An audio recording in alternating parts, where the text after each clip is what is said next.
I'm here with head coach Randy Awrey of the Concordia University Chicago football team. Cougars coming off a tough loss to Wisconsin Lutheran this week. Really a second quarter making the difference. The Warriors putting up 22 points in the second quarter. Coach, if you could talk about the game as a whole. Well, I thought our guys played a good game. We were talking a little bit off camera when we got here. We took 2 steps forward, and then we take 1 back, and we'd go 2 steps forward, take 1 back. So we kind of shot ourselves in the foot in some of the situations that went on during the game. Our kids came out and played really great the first quarter. Like you said, the second quarter we got behind, and then once that happened, we were always trying to play catch up. Third quarter was a scoreless. Our defense did a great job. We had some great stands. And then in the fourth, we just weren't able to get anything going and be able to put any scores up. So, the score obviously got out of hand a little bit, but the idea of how they played, I have no regrets on the effort. I really felt that our kids came out and played hard. They gave everything they got. It was senior day for WLC, and it was kind of funny how they had 27 seniors on their team, and we had 3.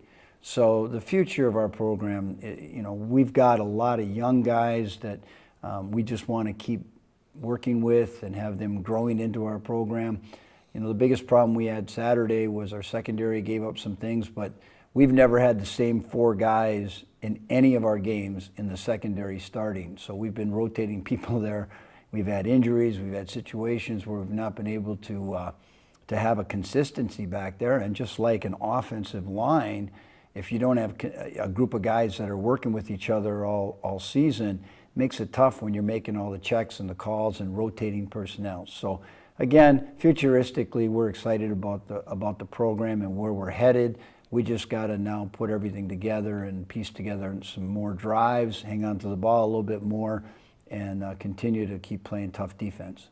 We do have to talk about that offensive side of the football. We'll start with the quarterback, Rob Granquist, coming off that really tough stretch of injuries that we've had as a Cougar football team. Throws for 246 yards and a touchdown. You got to give some credit to the athletic trainers to be able to get him back. You guys have had so many just different injuries this year. To get him back, to get Cameron back, who runs for 119 yards, and then Leroy Bridges, our athlete of the week, for 95 yards on the 5 catches. Well, Leroy's done a fantastic job. He came in and was a backup at the beginning of the season, has worked his way up to a starter. Did a great job, made a super catch on that long catch of his first one. Kind of bobbled a couple times in the air, caught it and took it all the way. He's worked very, very hard. Jakari's done a great job trying to get that shoulder back. It's very difficult when you're a running back and having a bummed up shoulder. So he's been on again, off again all year long. It's something that probably won't be healed up until after Christmas fully, but he's still going to try to give it a go this week, and we'll try to get as many miles out of him as we can. And then as far as Rob Granquist, he's only a freshman. That's the thing that's wonderful is you got a young man, and we're talking about as if he's a seasoned veteran, but he's coming off a concussion. He went out there and performed very, very well. And again, you're talking about a freshman, a sophomore, and in Jakari, he's one of the older guys. He's a junior. So all of those guys are coming back next year, and another year of experience, another year in the weight room, and another opportunity. I think we're going to have a real good future in this program. Going over to the defensive side of football, just quickly talking about Nick Hostetler, finishing the day with 10 total tackles, 1.5 tackles for loss. Tough day for the defense, but they've really shown some heart this year, being put in a lot of tough positions. Yeah, the thing that happens, again, you go back to the whole game strategy. When you have a young quarterback, things are going to happen, and you're going to have mistakes happen offensively. We have a situation where our defense comes out there, and they had one time where they were 2nd and 1, 3rd and 1, and 4th and 1, and we stopped them 3 in a row. So the defense has some great ability, and I think our up front guys are doing very, very well. Nick Hostetler, he had a shoulder surgery before he got here, so he didn't even play his freshman year. And this year he's just done a great job coming out and playing hard. He makes plays. He's very smart. He's a very intellectual type of football player, so he understands what's going on out there, and he makes some great plays. I thought our linebackers and our up front did a great job all game long.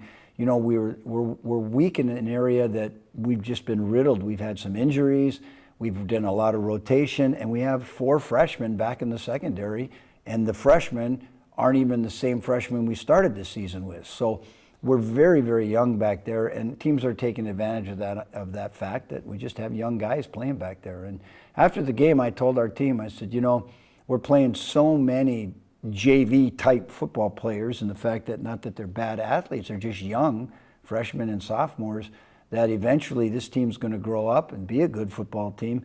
And at any level, you go to high school level, how many JV teams can win against a varsity team? Not very many.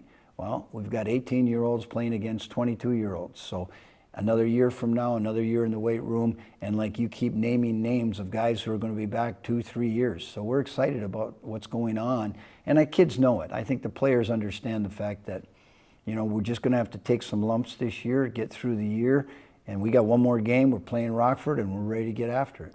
Looking forward to that Rockford game this week. Both teams coming in looking for that, really hungry for another win to close out the 2015 season. What do you guys have to do to just come out on top and end the season on a high note? Well, I think defensively, they run the ball very well. They got a good running back, good quarterback that likes to run the ball, so we're going to have to stop that. Offensively, we need to take control of the ball. We need to limit our turnovers and our mistakes, because our penalties and our turnovers have been our Achilles heel all season long. And again, it happens with a young team. So I think if we can control the ball offensively and then defensively just keep playing our style of defense, we'll have a good chance of beating Rockford.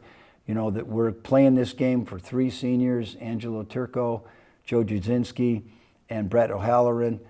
All 3 of them, 2 of the 3 great comeback stories, with Angelo being hurt with a knee injury in spring, had knee surgery, and has come off of that to finish his senior year. And Brett O'Halloran, who ended up with mid-season scope of his knee and has worked so hard that he's able to come back and finish his career. So we've got 3 seniors that are very special young men, great people to be around, great leaders, and great representatives of the Cougars, and we're going to go after this game for them. All right, Coach. Well, good luck this weekend against Rockford. Look forward to talking to you next week, Monday, to close the season and hopefully talk about a win. Thanks.